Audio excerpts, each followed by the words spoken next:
கண்ணியமானவர்களே, புது வருடத்தை அடைந்திருக்கிறோம், முஹர்ரம் மாதத்திலே இருக்கிறோம். இந்த முஹர்ரம் மாதம் எவ்வளவு சிறப்பு வாய்ந்தது என்றால் நபியுல்லாஹி ஸல்லல்லாஹு அலைஹி வஸல்லம் அவர்கள் சொன்னார்கள், அல்லாஹ்வுடைய மாதம் முஹர்ரமுடைய மாதம் என்று சொன்னார்கள். அல்லாஹ்வுடைய மாதம் முஹர்ரமுடைய மாதம் என்று நபியுல்லாஹி ஸல்லல்லாஹு அலைஹி வஸல்லம் அவர்கள் சொல்லியிருக்கிறார்கள். கண்ணியமானவர்களே, அது மட்டுமல்ல, முஹர்ரம் என்றால் தடை விதிக்கப்பட்டது, தடுக்கப்பட்டது என்ற ஒரு அர்த்தம் இருக்கிறது. கண்ணியமானவர்களே, அல்லாஹ் சுப்ஹானஹு வ தஆலாவுடைய குர்ஆனுடைய வசனத்தை வைத்து சொல்கிறார்கள், இந்த முஹர்ரமுடைய மாதம் அதுபோன்று ஏனைய 3 கண்ணியமான மாதங்கள் இருக்கின்றது. இந்த மாதத்திலே யாருக்கும் அநியாயம் செய்ய முடியாது, யாருக்கும் அநியாயம் செய்ய முடியாது. அந்த மாதத்திலே யுத்தம் செய்ய முடியாது. நபியுல்லாஹி ஸல்லல்லாஹு அலைஹி வஸல்லம் அவர்களே சில மனிதர்கள் வந்து கேட்டார்கள், இந்த அஷ்ஹுருல் ஹுரும், அதாவது சண்டையான 4 மாதங்களிலே யுத்தம் செய்வதை பற்றி வந்து கேட்டார்கள். அல்லாஹ் தஆலா குர்ஆனிலே சொன்னான், நபியே நீங்கள் அவர்களுக்கு சொல்லுங்கள், குல் கிதாபுன் ஃபீ கபீர், இந்த 4 மாதங்களிலே யுத்தம் செய்வதிருக்கிறது, இது மிக பெரும் பாவம் என்று நபியே நீங்கள் அவர்களுக்கு சொல்லிக் கொடுங்கள் என்று அல்லாஹ் சுப்ஹானஹு வ தஆலா சொல்லிக் கொடுத்தான். கண்ணியமானவர்களே, அந்த ஆரம்பத்தில் சொன்ன மாதிரி இந்த இடத்த ஷுஹூர் இன்தல்லாஹி 12 ஷஹ்ரன் ஃபீ கிதாபில்லாஹ் யௌம ஹலகஸ் ஸமாவாதி வல் அர்து மின்ஹா அர்பஅத்துன் ஹுரும், இந்த 4 மாதங்கள் இருக்கிறது. இந்த 4 மாதங்களை சொன்ன அல்லாஹ் தொடர்ச்சியாக சொல்றான், ஃபலா தஸ்லிமு ஃபீஹின்ன அன்ஃபுஸக்கும், இந்த 4 மாதங்களிலே நீங்கள் உங்களுக்கு அநியாயம் செய்து கொள்ள வேண்டாம், நீங்களே அநியாயம் செய்து கொள்ள வேண்டாம் என்று அல்லாஹ் தஆலா சொல்கிறான். இமாம்கள் கிதாபுகள்ல எழுதுறாங்க, தனக்குத்தான் அநியாயம் செய்து கொள்வதும், இதிலே தனக்குத்தான் அநியாயம் செய்து கொள்வதும், அதாவது தற்கொலை செய்து கொள்வது அல்லது தேவையற்ற பாவனைகளில் பாவிப்பது, தன்னை அழித்துக் கொள்ளக்கூடிய பாவமான காரியமாக இருக்கலாம், வேறு செயற்பாடுகளாக இருக்கலாம், தன்னை நாசப்படுத்தக்கூடிய அனைத்து செயற்பாடுகளை விட்டும் தவிர்த்திருக்க வேண்டும்.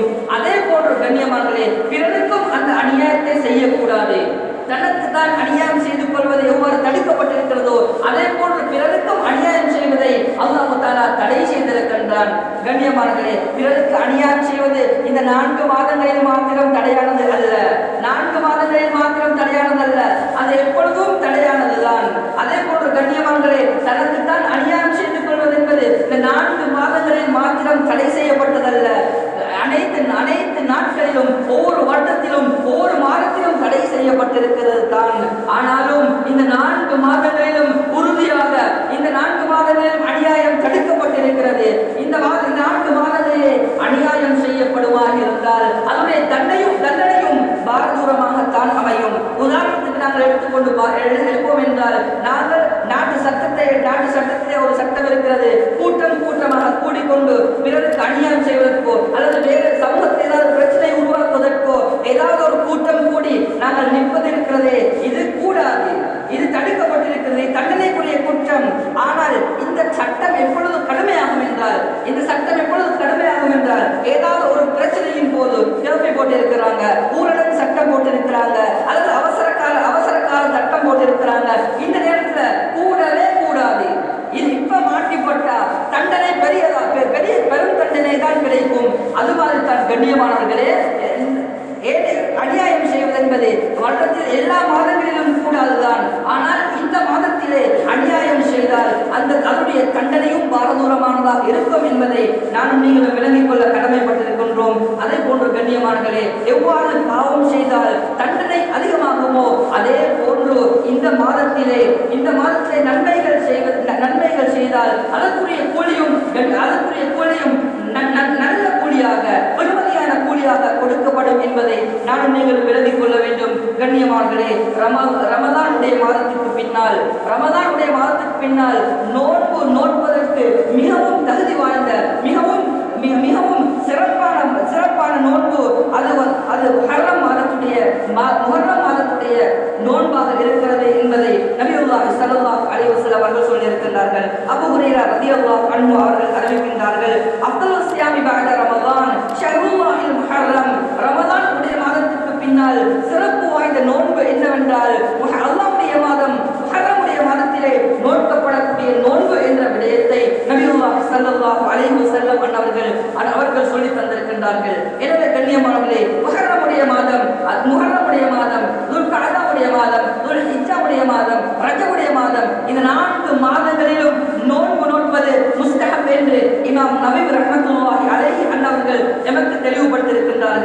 கண்ணியமானவர்களே, நாம் இந்த முஹர்ரம் மாதத்திலே நாங்கள் சுன்னத்தான நோன்புகளை அதிகம் நோட்போம். அதிலும் மிக முக்கியமான ஒரு நோன்பு இருக்கிறது, ஆஷுரா உடைய நோன்பு. ஆஷுராவுடைய நோன்பு என்றால் பிறை 10 முஹர்ரம் மாதம் பிறை 10 நோக்கப்படக்கூடிய நோன்பிற்குத்தான் ஆஷுரா உடைய நோன்பு என்று சொல்வார்கள். கண்ணியமானவர்களே, நபியுல்லாஹ் ஸல்லல்லாஹு அலைஹி வஸல்லம் அவர்கள் ஆஷுரா உடைய தினத்திலே நோன்பு நோட்டிருக்கின்றார்கள். அதே போன்று சஹாபாக்களையும் நோன்பு நோக்குமாறு கட்டளையிட்டிருக்கின்றார்கள். நபியுல்லாஹ் ஸல்லல்லாஹு அலைஹி வஸல்லம் அவர்கள் மதீனாவுக்கு செல்கிறார்கள். நபி ஸல்லல்லாஹு அலைஹி வஸல்லம் அவர்கள் மதீனாவுக்கு செல்கிறார்கள். செல்லக்கூடிய நேரத்திலே யஹூதிகள் அங்கு நோன்பு நோட்டிருக்கிறார்கள். கேட்டார்கள், இது என்ன இவர்கள் ஏன் நோன்பு நோட்டிருக்கிறார்கள் என்று கேட்ட நேரத்திலே சொன்னாங்க, இது மிகவும் ஒரு சிறந்த நாள். அல்லாஹ் தஆலா மூசா அலைஹிஸ்ஸலாத்து வஸ்ஸலாம் அவர்களையும் அவருடைய கூட்டத்தாரையும் அவருடைய எதிரிகளிடம் இருந்து பாதுகாத்த தினம். அதனால் அதற்கு அல்லாஹ்வுக்கு நன்றி செலுத்துவதற்காக வேண்டி இவர்கள் நோன்பு நோட்டிருக்கிறார்கள் என்று சொன்ன நேரத்திலே நபியுல்லாஹ் ஸல்லல்லாஹு அலைஹி வஸல்லம் அவர்கள் சொன்னார்கள், இவர்களை விட மூசா அலைஹிஸ்ஸலாம் அவர்களுக்கு ரொம்பவும் நெருக்கமானவன் நான். எனவே நானும் நோன்பு நோக்கிறேன், நீங்களும் நோன்பு நோட்டுக் கொள்ளுங்கள் என்று நபியுல்லாஹ் ஸல்லல்லாஹு அலைஹி வஸல்லம் அவர்கள் சஹாபாக்களுக்கு சொன்னார்கள். கண்ணியமானவர்களே, யஹூதிகள் நோன்பு நோட்டிருந்தார்கள். அதை பார்த்த நபியுல்லாஹ் ஸல்லல்லாஹு அலைஹி வஸல்லம் அவர்கள் சொன்னார்கள், மூசா அலைஹிஸ்ஸலாம் அவர்களை அல்லாஹ் பாதுகாத்ததற்காக இவர்கள் நோன்பு நோட்டிருக்கிறார்கள். அவர்களை விட நான் மூசா அலைஹிஸ்ஸலாம் அவர்களுக்கு நெருக்கமானவன், நான் மூசா அலைஹிஸ்ஸலாம் அவர்களுக்கு நெருக்கமானவன். எனவே இவர்களை விட நான் நோன்பு நோட்ட வேண்டும் என்று சொல்லிவிட்டு சொன்னார்கள், நீங்கள் யஹூதிகளுக்கு மாற்றம் செய்யுங்கள், யஹூதிகளுக்கு மாற்றம் செய்யுங்கள். அதனால் நீங்கள் நபியுல்லாஹ் ஸல்லல்லாஹு அலைஹி வஸல்லம் சொன்னார்கள், அடுத்த வருடம் நான் இருந்தால் நான் பிறை 9 நோன்பு நோட்பேன் என்று சொன்னார்கள். பிறை 9 நான் நோன்பு நோட்பேன் என்று நபியுல்லாஹ் ஸல்லல்லாஹு அலைஹி வஸல்லம் சொன்னார்கள். ஆனால் ரசூலுல்லாஹ் ஸல்லல்லாஹு அலைஹி வஸல்லம் அவர்கள் பிறை 9 நோன்பை நோட்பதற்கு அடுத்த வருடம் நபியுல்லாஹ் ஸல்லல்லாஹு அலைஹி வஸல்லம் அவர்கள் இருக்கவில்லை. அல்லாஹ் தஆலா அவரை அவன் பக்கம் அழைத்துக் கொண்டான். கண்ணியமானவர்களே, எனவே பிறை 9 நோன்பு நோட்பது மிக முக்கியம் வாய்ந்த சுன்னத்து. அதே போன்று பிறை 10 ஆஷுராவுடைய தினத்திலே நோன்பு நோட்பது மிக சிறந்ததாக இருந்து கொண்டிருக்கிறது.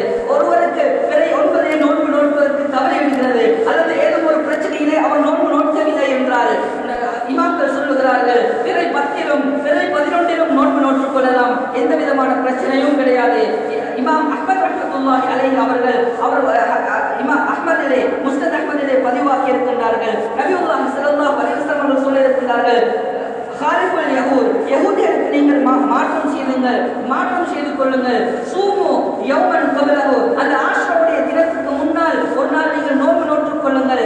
அப்படி இல்லை என்றால் சூமு யௌமன் பஅதஹு சொன்னாங்க ஸல்லல்லாஹு அலைஹி வஸல்லம் அவர்கள், அதற்கு பின்னால் ஒரு நாளை நீங்கள் நோன்பு நோட்டுக் கொள்ளுங்கள், முந்தைய தினம் நோன்பு நோட்டுக் கொள்ளுங்கள் அல்லது நீங்கள் பிந்தைய தினம் நோன்பு நோட்டுக் கொள்ளுங்கள் என்று நபியுல்லாஹ் ஸல்லல்லாஹு அலைஹி வஸல்லம் அவர்கள் சொன்ன ஹதீஸை முஸ்னத் அஹ்மதிலே பதிவாக இருக்கிறது. கண்ணியமானவர்களே, நானும் நீங்களும் பிறை 8 இருக்கிறோம். நாளை பிறை 9, நாளை மறுதினம் பிறை 10. எனவே இந்த 9வது தினத்திலும் 10வது தினத்திலும் நான் நீங்களும் நோன்பு நோக்க வேண்டும். இமாம்கள் சொல்றாங்க, தொடர்ச்சியாக 9, 10, 11 நோன்பு நோட்பது முஸ்தஹப், இது விரும்பத்தக்கது என்ற விடயத்தையும் இமாம்கள் நமக்கு தெளிவுபடுத்தியிருக்கின்றார்கள். கண்ணியமானவர்களே, இந்த ஒரு நோன்பை நாங்கள் நோட்டால், ஆஷுராவுடைய தினத்திலே நோன்பை நோட்டால் என்ன கூலி கிடைக்கும்? நபியுல்லாஹி ஸல்லல்லாஹு அலைஹி வஸல்லம் அவர்கள் சொல்கின்றார்கள், அபூ கத்தாதா ரலியல்லாஹு அன்ஹு அவர்கள் அறிவிக்கிறார்கள், நபியுல்லாஹி ஸல்லல்லாஹு அலைஹி வஸல்லம் அவர்களே ஆஷுராவுடைய தினத்திலே நோன்பு நோட்பதை பற்றி கேட்கப்பட்டது. நபியுல்லாஹி ஸல்லல்லாஹு அலைஹி வஸல்லம் அவர்கள் சொன்னார்கள், அது முந்தைய வருடத்துடைய பாவத்தை மன்னிக்கும். அந்த ஒரு நோன்பு இருக்கிறது கண்ணியமானவர்களே, முந்தைய வருடத்துடைய பாவங்கள் அனைத்தையும் மன்னிக்கும் என்று சொன்னார்கள் ஸல்லல்லாஹு அலைஹி வஸல்லம் அவர்கள். இந்த ஹதீஸ் முஸ்லிமிலே பதிவாக இருக்கிறது. கண்ணியமானவர்களே, முன்னைய வருடத்துடைய பாவம் என்பது இமாம்கள் கிதாபுகளில் எழுதுறாங்க, சிறிய பாவங்கள் அனைத்தையும் அல்லாஹ் தஆலா மன்னித்து விடுவான், பெரும் பாவங்கள் தௌபா இல்லாமல் ஏற்றுக்கொள்ளப்பட மாட்டாது என்ற விடயத்தையும் இமாம்கள் கிதாபுகளில் எழுதியிருக்கிறார்கள். எனவே கண்ணியமானவர்களே, நாங்கள் தெரிந்தோ தெரியாமலோ எத்தனையோ பாவங்கள் செய்திருப்போம். அதை நாங்கள் தெரிந்து செய்திருக்கலாம் அல்லது தெரியாமல் எங்கள் மூலமாக நாங்கள் அறியாமலே பாவங்கள் நிகழ்ந்திருக்கலாம். எனவே இந்த பாவங்கள் எல்லாம் இந்த ஒரு நோன்பு பிடிப்பதன் மூலமாக அல்லாஹ் தஆலா மன்னித்து விடுகிறான் என்ற விடயத்தை நபியுல்லாஹி ஸல்லல்லாஹு அலைஹி வஸல்லம் அவர்கள் சொல்லி தந்திருக்கிறார்கள். அது மாத்திரமல்ல கண்ணியமானவர்களே, நபியுல்லாஹி ஸல்லல்லாஹு அலைஹி வஸல்லம் அவர்கள் கூறிய ஒரு ஹதீஸ், அபூ சயீத் அல்-குத்ரி ரலியல்லாஹு அன்ஹு அவர்கள் சொல்லுகிறார்கள், யார் ஆஷுராவுடைய தினத்திலே தனது குடும்பத்திற்காக வேண்டி செலவழிக்கிறார்களோ, யார் ஆஷுடைய தினத்திலே தனது குடும்பத்திற்காக வேண்டி யார் செலவழிக்கின்றார்களோ, அல்லாஹ் தஆலா ஏனைய வருடத்துடைய ஏனைய நாட்களிலே அல்லாஹ் தஆலா அவர்களுக்கு வரக்கத்தை ஏற்படுத்தி கொடுப்பான், அவர்களுக்கு அபிவிருத்தி அல்லாஹ் தஆலா ஏற்படுத்தி கொடுப்பான் என்ற விடயத்தை நபியுல்லாஹி ஸல்லல்லாஹு அலைஹி வஸல்லம் அவர்கள் சொல்லியிருக்கிறார்கள். இந்த ஹதீஸ் ஷுஅபுல் ஈமானிலே பதிவாகி இருக்கிறது. சில இமாம்கள் சொல்லுகிறார்கள் இது பலவீனமான ஹதீஸ் என்று சொல்லுகிறார்கள். என்ற போதிலும் இமாம்கள் சொல்லுகிறார்கள் ஆஷுராவுடைய தினத்திலே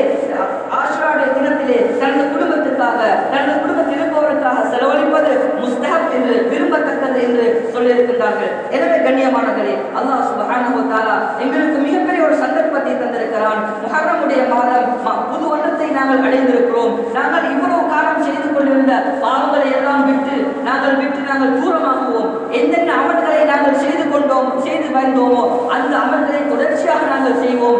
எந்த அமல்களை நாங்கள் செய்ய தவறினோமோ எங்களுடைய வாழ்க்கையில் அந்த அமல்களை நாங்கள் உருவாக்கிக் கொள்வோம். எங்களிடத்தில் இருந்த பாவங்கள் அனைத்தையும் நாங்கள் விட்டு தவிர்த்து கொள்வோம். இந்த வருடம் நாங்கள் நல்லவர்களாக, அல்லாஹ்வுக்கு பொருத்தமானவர்களாக, நபியுல்லாஹி ஸல்லல்லாஹு அலைஹி வஸல்லம் காட்டி தந்த வழிமுறை பிரகாரம் வாழக்கூடியவர்களாக நானும் நீங்களும் மாற வேண்டும். உங்களுடைய வாழ்க்கையை மாற்றிக்கொள்வோம். வல்ல அல்லாஹ் தஆலா நம் அனைவருக்கும் தௌஃபீக் செய்வானாக.